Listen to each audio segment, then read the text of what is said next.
Today I'm making pear butter. If you have a pear tree, then you are probably familiar with windfall pears. And those are the little green pears that fall off the tree earlier, in about early June to the beginning of July. Sometimes you also pick them off your tree if you have too many pears. Like I have a 100-year-old pear tree, so it will be loaded. So I need to pick off some fruit so the other fruit will be bigger. So the windfall fruit is usually the fruit that starts falling off earlier than those very small green pears. I hate to waste things. So I gathered up a whole 5-gallon bucket, and I've been doing them in batches here, and I'm making pear butter. So today we're making pear butter. If you've had apple butter on toast, then you know what it is. It's just, it'll taste the same. It's a little grittier than apples. It's not as smooth, but with a lot of cooking down, you can eliminate some of that grittiness, and it's going to taste just like apple butter. So the first thing I've done yesterday, and I didn't film this part, I filled up a large kettle or large pot with all the little pears. I just threw them all in there. I put in 3 big sprigs of cinnamon stick, and I just boiled them. I've covered them with water. It's boiled down now, and cooked them until they are now really soft. I put them in the blender, and I have pureed them until they are a sauce. I'm going to finish cutting up. I just cut up the little pears. I'm going to cut the cores out, so I'm just going to slice down each side, and the core and the stem I'm just going to throw away. I'm going to leave the skin on and everything, and then I'm going to throw all those in the blender and puree those down until I have everything else looking like this. When I have my pot full, then we'll come back and we'll look at the ingredients we're going to put in for the pear butter.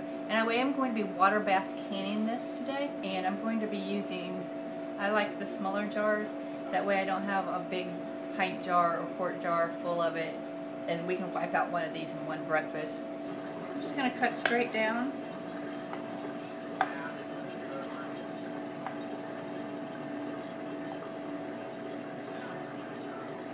Throw these in my bowl. Put all my cores in another bowl, and those will go into the compost.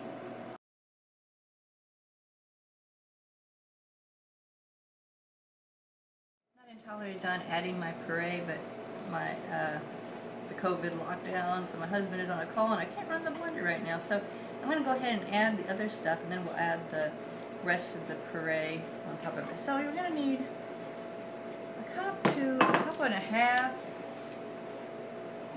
of sugar, a tablespoon of vanilla, and I'm going to add just a little bit more because I think I've come in, the recipe calls for 7 to 8 pounds of the windfall pears, but I think I came in a little over that. I need a half a cup of maple syrup, and we will wait till we get all the rest of the puree in here and get it cooking a little bit before I sample it and see. Sometimes you need a little bit more sugar. A lot of it depends on the flavor of the pears and how tart or not tart or flavorless or flavorful they all happen to be. Alright, so it's mixed up good. I'm not going to turn it on yet. I want to wait till I get all my puree in there and mixed up, and then I'll put it back on the heat. So for right now, let's just wait, and we'll come back when I get ready to turn it on.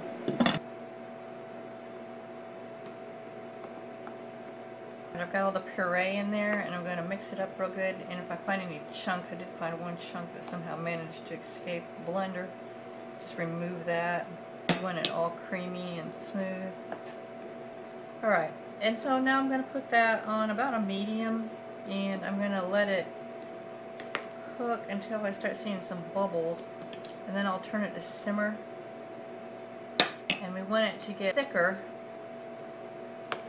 thicken up, and I'm going to let it cook for a while before I sample it and see if I need to increase the sugar. I'm just going to cover that until it starts bubbling, and then I'll probably crack the lid and let it simmer some. So let's just, oh, it might start bubbling right away there. Okay, so I think I'm just going to crack my lid. In the meantime, you want to be sterilizing your jars. We're going to be water bath canning this for 10 minutes. And I'm using the jelly jars, which are the half-pint jars. So a pint, or the jelly jars are a pint, you're going to do it for 10 minutes. If you're doing the quarts, you're going to bump it up to 15 minutes. stir it occasionally. You don't want it to scald. Alright, I'm going to turn that down to low. And I'm just going to let it simmer for a while. We'll come back and shake it when it's cooked down some. Okay, I went ahead and added another cup of sugar, so that's 2.5 that I have added. Give it a stir, and I'm going to add another tablespoon of vanilla. Okay, it's cooking down, and you'll be able to feel it when it starts cooking down because it feels thicker. I'm going to keep stirring it. I want it to keep cooking down a little bit thicker. You can see here it's still a little runny, but it starts rounding up on your spoon. More like a pudding than a sauce. It is still thin. It comes off the spoon. So I'd like it to be a little thicker.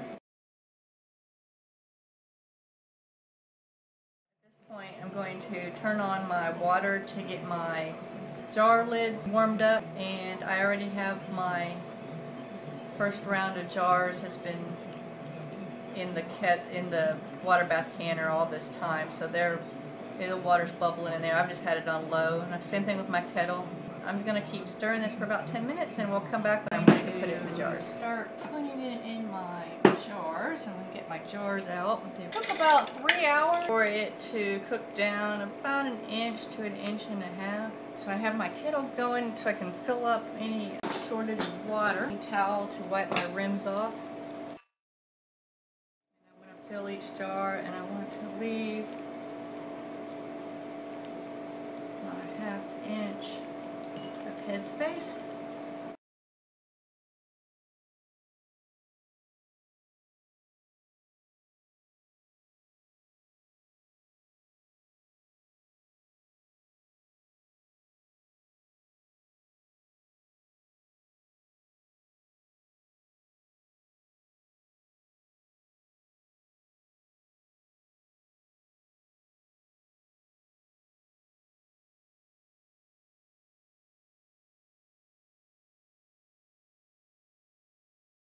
Fingertip tight. That just means don't crank them. Some air has to escape in order to form a vacuum. Put them into the kettle. And remember we have our extra water boiling in case we need to fill it. The water should be over all of your jars by about 2 to 3 inches.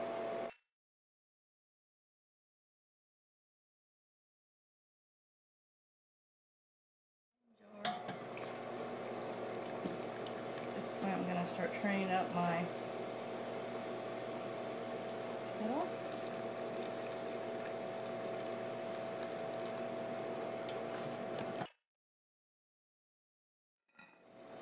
And I want to wait till it comes to a rolling boil, and at that point is when we're going to turn the timer on for 10 minutes.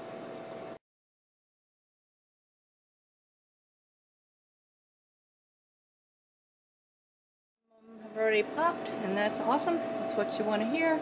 Anything that doesn't seal, I'll leave this here overnight. Anything that doesn't seal will go in the fridge and will be immediately consumed. You could reprocess it, but I just, whatever doesn't seal, usually I have 1, sometimes 2 out of every batch that doesn't, and those just go in the refrigerator, and I immediately use whatever product it was that I was doing. This has been Angie from Canterbury Trails Farm. Thanks for joining us today for our pear butter, and I will make sure to leave a recipe in the description box below. Bye.